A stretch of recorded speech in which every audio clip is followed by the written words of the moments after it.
Good morning मेरे प्यारे बच्चों। आज हम लोग पढ़ेंगे कि इलेक्ट्रॉन एफिनिटी में क्या क्या एक्सेप्शंस है, क्या क्या अपवाद है। तो पहला मैंने बताया था नोबल गैस के बारे में, इनर्ट गैस के बारे में, कि जो इनर्ट गैस होता है इसका इलेक्ट्रॉन एफिनिटी जीरो या बहुत कम होता है। इसकी वजह यह है बच्चों कि जो हमारे नोबल गैस होते हैं इनके पास स्टेबल इलेक्ट्रॉनिक कॉन्फ़िगरेशन होता है। ये स्टेबल होते हैं, इनका इलेक्ट्रॉनिक कॉन्फ़िगरेशन स्टेबल होता है। लेकिन जब उसमें हम लोग एक इलेक्ट्रॉन और ऐड करा देते हैं नोबल गैस में, तो एक नेक्स्ट हाइगर सेल आ जाता है, जिसकी वजह से इनकी जो फुल स्टेबल कॉन्फ़िगरेशन रहती है वो क्या हो जाती है, अनस्टेबल कॉन्फ़िगरेशन में बदल जाती है, जिसकी वजह से इनकी जो है इलेक्ट्रॉन एफिनिटी क्या हो जाता है बच्चों, लो हो जाता है, यहाँ तक कि निगेटिव में चला जाता है। तो exception in inert gas, exception in electron affinity में हम लोग पहले पढ़ेंगे नोबल गैस के बारे में। इसमें अपवाद क्या है। नोबल गैस या इसी को बच्चों कहा जाता है inert gas.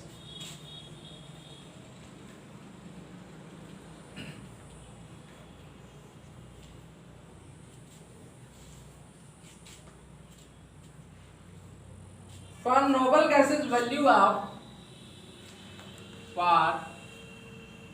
noble gases value of electron affinity is negative. Electron affinity is negative because extra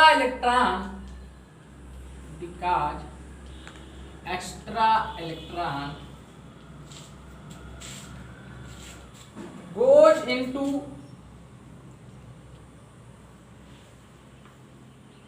next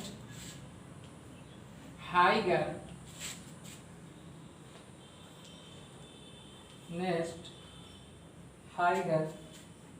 cell which become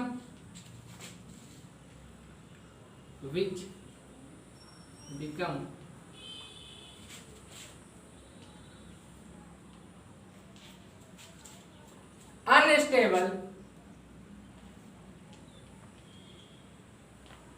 due to its higher energy.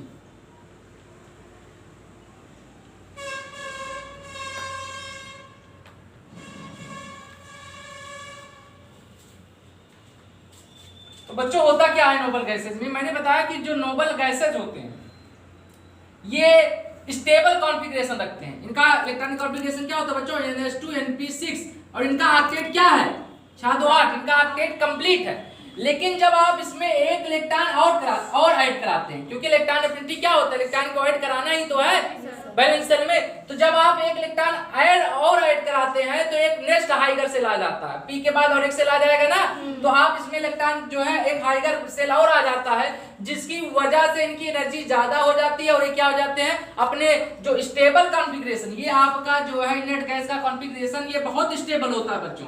लेकिन अब उसमें क्या कर रहे हैं आप, इलेक्ट्रॉन एक्स्ट्रा ऐड कर रहे हैं, तो इसकी वजह से एक नया सेल आ जाएगा, और नए सेल आने की वजह से ये अपने स्टेबल कॉन्फ़िगरेशन को खो देता है और वो अनस्टेबल हो जाता है, क्योंकि उसकी एनर्जी क्या हो जाएगी, बहुत ज्यादा हो जाएगी। तो यहाँ इलेक्ट्रॉन ऐड किया तो NH2 NP6 और एक्स्ट्रा सेल हमारा आ जाएगा N+1 S1। तो यहाँ पर N+1 जो है बच्चों यही नेक्स्ट सेल का काम करता है, मतलब यही हमारा नेक्स्ट सेल में जो है जब इलेक्ट्रॉन ऐड करोगे जाएगा नेक्स्ट सेल, अगला कक्षा। अब यहाँ नेक्स्ट सेल जो आपका होता है बच्चों, इसकी एनर्जी क्या होता है आपका, अनस्टेबल होता है। अनस्टेबल क्यों होता है, क्योंकि इसकी एनर्जी क्या होती है, बहुत ज्यादा। याद रखना कि अगर एनर्जी इंक्रीज कर रहा है तो इसकी स्टेबिलिटी क्या हो जाएगी, डिक्रीज हो जाएगी। जितना कम एनर्जी होगा स्टेबिलिटी उतना ही ज्यादा होगा। तो ये अनस्टेबल इसलिए है ड्यू टू हाइगर एनर्जी, क्योंकि एनर्जी क्या हो जाता है, ज्यादा हो जाता है।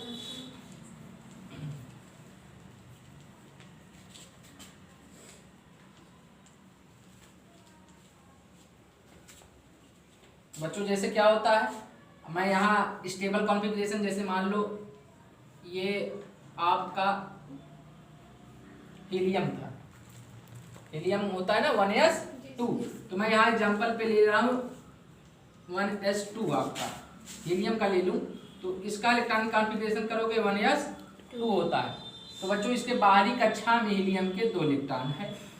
अब आप इसमें हीलियम में इलेक्ट्रॉन और ऐड कराना चाहते हैं, तो बच्चों आप ये समझिए, आप इलेक्ट्रॉन को ऐड करा रहे हैं हीलियम में, तो हीलियम तो न्यूक्लियस से काफी करीब है, इसका ऑर्बिटल, ये सेल जो है न्यूक्लियस से काफी करीब है, तो न्यूक्लियस का इस पे फोर्स ऑफ अट्रैक्शन क्या होगा, बहुत ज्यादा लग रहा होगा।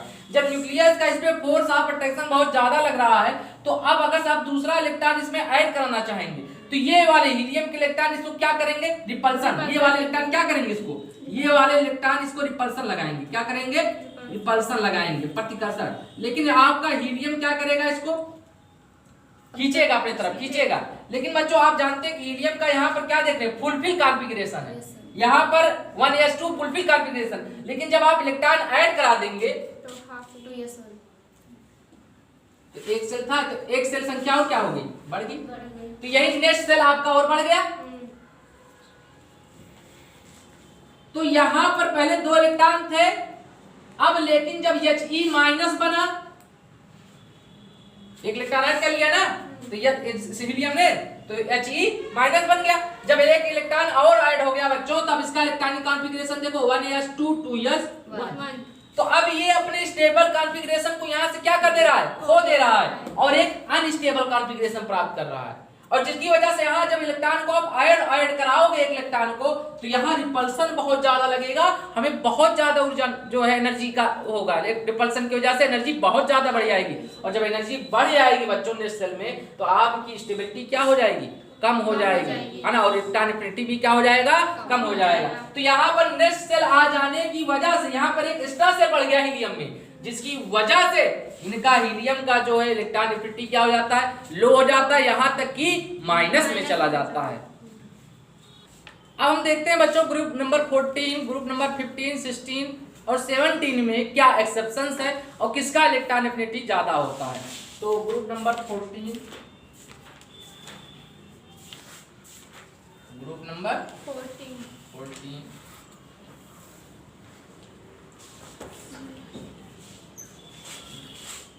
ग्रुप नंबर 15 और ग्रुप नंबर 16, ग्रुप नंबर 17। इनमें हम ग्रुप नंबर 14 में पहला आपका सेकंड पीरियड के एलिमेंट में ये सब आते हैं, सेकंड पीरियड से ही शुरू होते हैं ना, तो सेकंड पीरियड में ग्रुप नंबर 14 में कौन आता है बच्चों, पहले कार्बन आता है। और ग्रुप नंबर 15 में जो है सेकंड पीरियड में कौन आता है, नाइट्रोजन। और 16 में कौन आता है, ऑक्सीजन। और 17 में कौन आता है आपका, फ्लोरीन आता है। थर्ड पीरियड में कौन कौन आते हैं आपके, उसी के नीचे ग्रुप नंबर 14 में देखो, थर्ड पीरियड में ग्रुप नंबर 14 में आता है आपका सिलिकॉन। और ग्रुप नंबर 15 में फास्फोरस, और 16 में सल्फर, और 17 में क्लोरीन। तो अब इसमें किसकी इलेक्ट्रॉन एफिनिटी ज्यादा होगी, तो बच्चों हम जानते हैं कि पीरियड में लेफ्ट टू राइट जाने पर साइज क्या होती है, डिक्रीज करती है। तो इसका मतलब जो सेकेंड पीरियड के एलिमेंट्स हैं इनकी साइज क्या होती है, छोटी होती है, किसकी अपेक्षा, थर्ड पीरियड की अपेक्षा। तो थर्ड पीरियड की अपेक्षा सेकेंड पीरियड की साइज बहुत छोटी होती है। अब साइज बहुत छोटी है, जब आप उसमें इलेक्ट्रॉन को ऐड कराएंगे तो इलेक्ट्रॉन के बीच रिपल्सन क्या लगेगा, बहुत ज्यादा लगेगा। रिपल्सन जब ज्यादा लगेगा बच्चों तो एनर्जी क्या हो जाएगी, बढ़ जाएगी, और जब एनर्जी बढ़ जाएगी तो स्टेबिलिटी घट जाएगी और इलेक्ट्रॉन एफिनिटी क्या हो जाएगा, कम हो जाएगा। इसका मतलब ये हुआ कि सेकेंड पीरियड में इलेक्ट्रॉन एफिनिटी कम होती है सेकेंड पीरियड की थर्ड पीरियड की अपेक्षा। और थर्ड पीरियड में पूरे आवर्त सारणी में, पूरे पीरियोडिक टेबल में जो सबसे ज्यादा इलेक्ट्रॉन एफिनिटी होता है बच्चों क्लोरीन का होता है। Maximum electron affinity in whole periodic table, पूरे पीरियोडिक टेबल में सबसे ज्यादा इलेक्ट्रॉन एफिनिटी किसका होता है, फ्लोरीन का होता है। फ्लोरीन का कोई पूछे सर फ्लोरीन का क्यों नहीं होता, तो बच्चों फ्लोरीन जो है मोर इलेक्ट्रोनेगेटिव एलिमेंट है, पहली बात ये। और दूसरी बात है फ्लोरीन की साइज, फ्लोरीन की जो साइज होती है छोटी होती है किसकी अपेक्षा, क्लोरीन की। जब बताओ समझो, मैं यहाँ पर अगर थोड़ा सा फ्लोरीन और क्लोरीन के स्ट्रक्चर को बता के समझाऊं, मान लो कि आपका ये क्या बच्चों फ्लोरीन है, और यहां पर कुलीन के मैं एटम बना रहा हूं।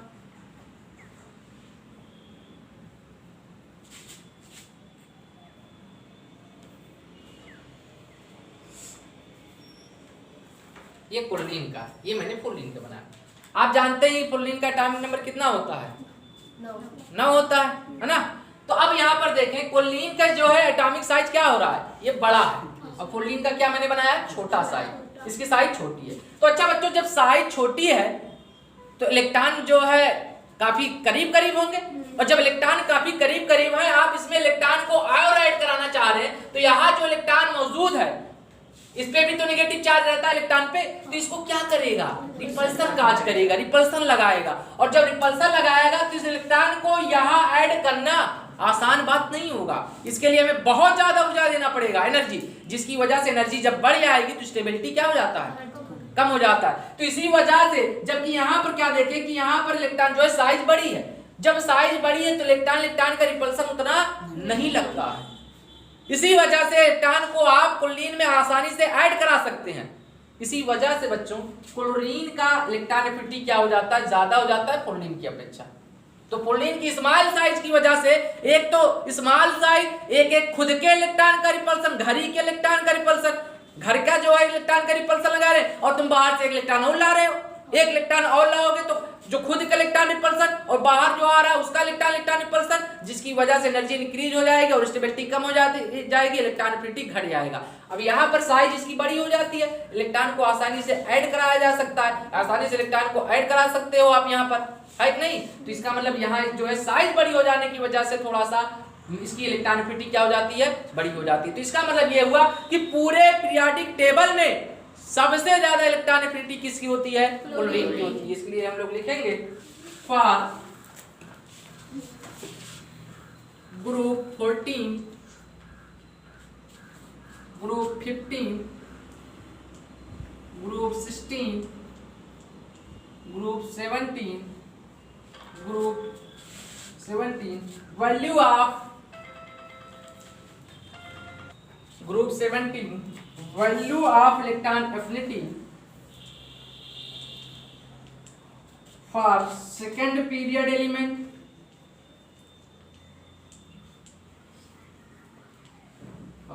second period element is smaller than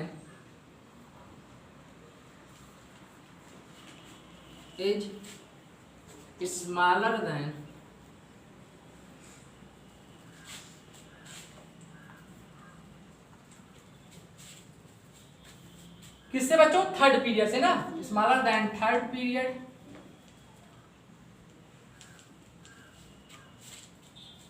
element because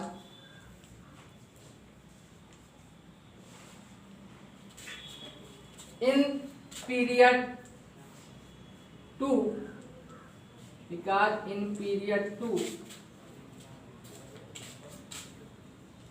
element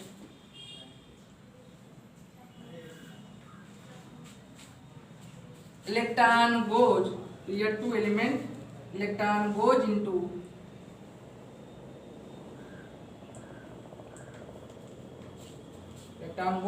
second cell which is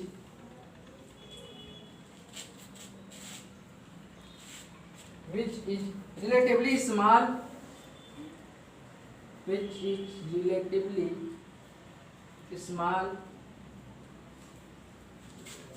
so electron field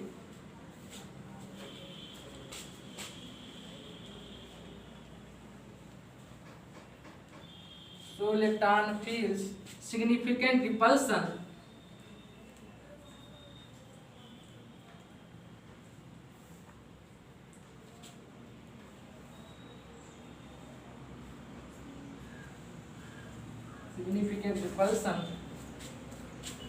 but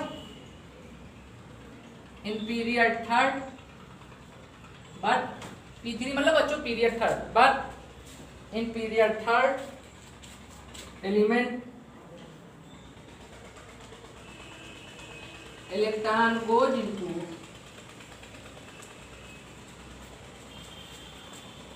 third shell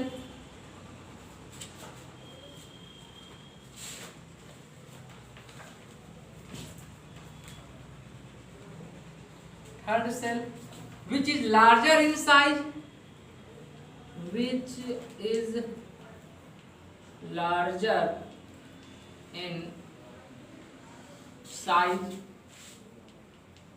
which is larger in size.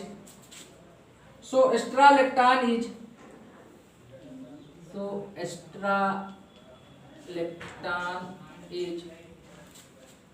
easily accommodated, जो एक्स्ट्रा को क्या कर सकता है, आसानी से रख सकता है, क्योंकि साइज क्या है बच्चों, बड़ी है।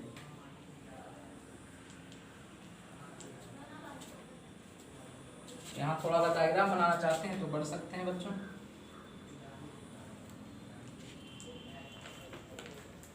ये आपका सेकेंड पीरियड का है, पीरियड नंबर 2 का मैंने बनाया है। तो यहाँ पर क्या होगा बच्चों, इलेक्ट्रॉन और इलेक्ट्रॉन का क्या लगता है, रिपल्सन, और साइज भी क्या है, छोटी है, तो इलेक्ट्रॉन का रिपल्सन लगता है, तो इलेक्ट्रॉन एफिनिटी कम हो जाती है। और यहाँ पर जो है बच्चों साइज क्या है, बड़ी है, साइज क्या है, बड़ी है। तो साइज जब बड़ी है, पीरियड नंबर 3 है ना। तो यहाँ पर जो है लार्ज साइज, पीरियड में क्या होता है, साइज क्या होता है, लार्ज है। जब साइज बड़ा है तो यहाँ पर जो है एक्स्ट्रा इलेक्ट्रॉन को क्या कर सकता है, एकोमोडेटेड कर सकता है, इलेक्ट्रॉन को एकोमोडेटेड आसानी से रह सकता है। इसी वजह से जो थर्ड पीरियड के एलिमेंट्स में जो इलेक्ट्रॉन एफिनिटी होती है वो अधिक होती है सेकंड पीरियड के अपेक्षा, क्योंकि सेकंड पीरियड का क्या होता है, सेल छोटा होता है। और याद रखना बच्चों कि पूरे आवर्त सारणी में सबसे ज्यादा इलेक्ट्रॉन एफिनिटी किसका होता है, क्लोरीन का। तो इसका मतलब क्या हुआ बच्चों कि ग्रुप 17 के जो हमारे एलिमेंट हैं, तो उसमें देख लेते हैं इलेक्ट्रॉन एफिनिटी का क्या ऑर्डर होगा। तो ग्रुप नंबर 17 में यही तो है, क्लोरीन, क्लोरीन, ब्रोमीन, आयोडीन। तो सबसे ज्यादा इलेक्ट्रॉन एफिनिटी किसका का हो जाएगा, क्लोरीन का ना, रीजन पता हो गया। क्लोरीन की सबसे ज्यादा इलेक्ट्रॉन एफिनिटी होता है, फिर बच्चों क्लोरीन का, और फिर ब्रोमीन का, और सबसे मिनिमम इलेक्ट्रॉन एफिनिटी किसका होता है, आयोडीन का। सबसे minimum electron affinity, minimum electron affinity. इसी तरीके से ग्रुप नंबर 16 में भी देख लेते हैं। ग्रुप नंबर 16 में ऑक्सीजन ना, सबसे ज्यादा इलेक्ट्रॉन एफिनिटी हमारा सल्फर का होता है, फिर सेलेनियम का होता है, फिर जो है आपका टेलुरियम का, और सबसे मिनिमम इलेक्ट्रॉन एफिनिटी किसका होता है, ऑक्सीजन का। तो ऑक्सीजन का जो है minimum electron affinity, minimum electron affinity.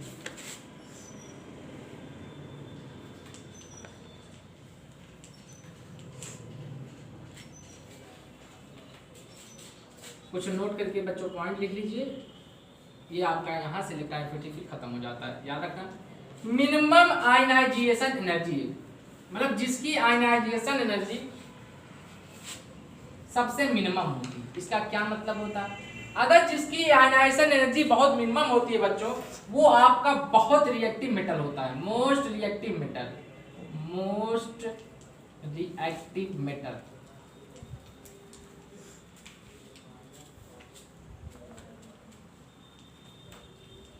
तो मोस्ट रिएक्टिव मेटल बच्चों आपके पूरे आवर्त सारणी में कौन होता है, सीजियम।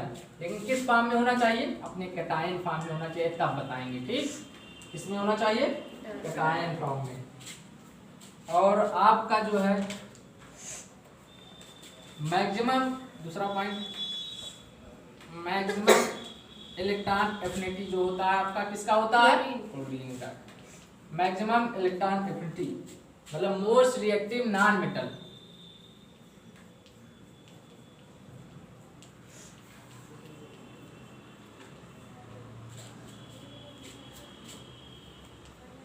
नॉन मेटल है ना क्लोरीन, लेकिन किस फॉर्म में होना चाहिए, एनायन फॉर्म में। अरे नॉन मेटल कैसे बनाते हैं, anion.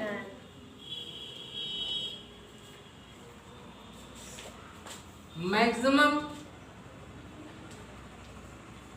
Ionization energy and minimum electron affinity, मतलब आयनाइजेशन एनर्जी जितना ज्यादा हो और इलेक्ट्रॉन एफिनिटी जितना कम हो। इसका मतलब क्या होगा, मोस्ट अनरिएक्टिव होगा, मोस्ट अनरिएक्टिव। उतने ही ज्यादा क्या होगा, क्रियाशील नहीं होगा, अक्रिय होगा। मोस्ट अनरिएक्टिव और मोस्ट अनरिएक्टिव में हमारा कौन आता है बच्चों? Non metal. और नॉन मेटल में कौन सा? Inert gas. इनर्ट गैस का कॉन्फ़िगरेशन क्या है? स्टेबल कॉन्फ़िगरेशन रखते हैं, किसी से क्रिया ही नहीं करते। तो नॉन मेटल में हमारा जो है मोस्ट अनरिएक्टिव में आता है इनर्ट गैस आता है। तो इनर्ट गैस जो होते हैं बच्चों, ये आपके मिनिमम मैक्सिमम आयनाइजेशन एनर्जी रखते हैं और मिनिमम इलेक्ट्रॉन एफिनिटी। मैंने रीजन भी बताया था। एक चीज और याद रख लेना ये ना कि maximum ionization energy in periodic table. Periodic table में जो ज्यादा सबसे अधिक आयनाइजेशन एनर्जी है किसका है? हीलियम का। किसका है बच्चों? तो पूरे पीरियोडिक टेबल में सबसे ज्यादा आयनाइजेशन एनर्जी किसका है? हीलियम का। Minimum ionization energy in periodic table. Periodic table में सबसे कम जो आयनाइजेशन एनर्जी है वो सीजियम का। किसका है बच्चों? सीजियम का। और सबसे ज्यादा जो एक चीज और भी लिख लो, maximum electron affinity in periodic table. Periodic table में पूछा जाए सबसे ज्यादा इलेक्ट्रॉन एफिनिटी किसका होता है? क्लोरीन का। ये जो है बच्चे ऐसे सवाल पूछ लिया जाता है कभी कभी। तो इस तरीके से जो है आज हमारा यहाँ से इलेक्ट्रॉन एफिनिटी एक पीरियोडिक प्रॉपर्टी, ये भी जो है क्या होता है यहाँ से खत्म होता है।